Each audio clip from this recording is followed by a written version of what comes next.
India news गुजरातना परिवार वती कृष्ण जन्मोत्सव की खास खूब खूब शुभकामनाओं पाठवुं छुं। અને વાત કરીએ વિગતવાર સમાચારોની તો રાજકોટ જિલ્લાના ધોરાજીમાં જન્માષ્ટમી નિમિત્તે ખાસ વિશાળ શોભાયાત્રા નીકળી હતી।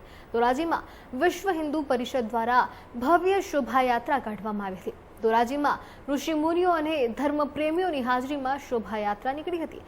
લગભગ 100 કહી શકાય જેવા વિવિધ આકર્ષક ફ્લોટ સાથે પણ ખાસ શોભાયાત્રા નીકાળવામાં આવી હતી। જે પ્રકારના મહત્વના સમાચાર મળી રહ્યા છે, વિશ્વ હિન્દુ પરિષદ દ્વારા ખાસ ઋષિ મુનિઓની હાજરીમાં શોભાયાત્રા નીકાળવામાં આવી હતી। જે પ્રકારના ટીવી સ્ક્રીન પર આપ દ્રશ્યો જોઈ રહ્યા છો, સરસ મજાનો શણગાર કરવામાં આવ્યો છે, કૃષ્ણની મૂર્તિઓ પણ તૈયાર કરવામાં આવી છે, ઉપરાંત નાના નાના ભૂલકાઓ પણ છે તે પણ આ ખાસ શોભાયાત્રામાં જોડાયા હતા। સમગ્ર જે લોકો છે, વિશ્વ હિન્દુ પરિષદ દ્વારા ભવ્ય શોભાયાત્રા કાઢવામાં આવી, ઉપરાંત જે તમામ લોકો છે, રાજકોટ વાસીઓ તમામ કૃષ્ણભાઈ બન્યા હોય તેવા દ્રશ્યો છે તે સામે આવી રહ્યા છે। મારું નામ નવનીતભાઈ પનારા।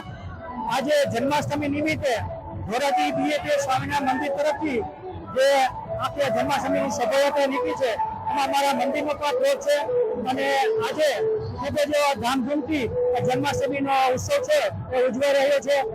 હજારો માણસો છે આ શોભાયાત્રાને જોડાણા છે અને ખૂબ ધામધૂમથી આજે ઉજવાઈ રહ્યો છે અને કુદરતે વાતાવરણ પર ખૂબ જ ઠંડક આપી છે અને ખૂબ જ ધામધૂમપૂર્વક આજનો ઉત્સવ મનાવી છે।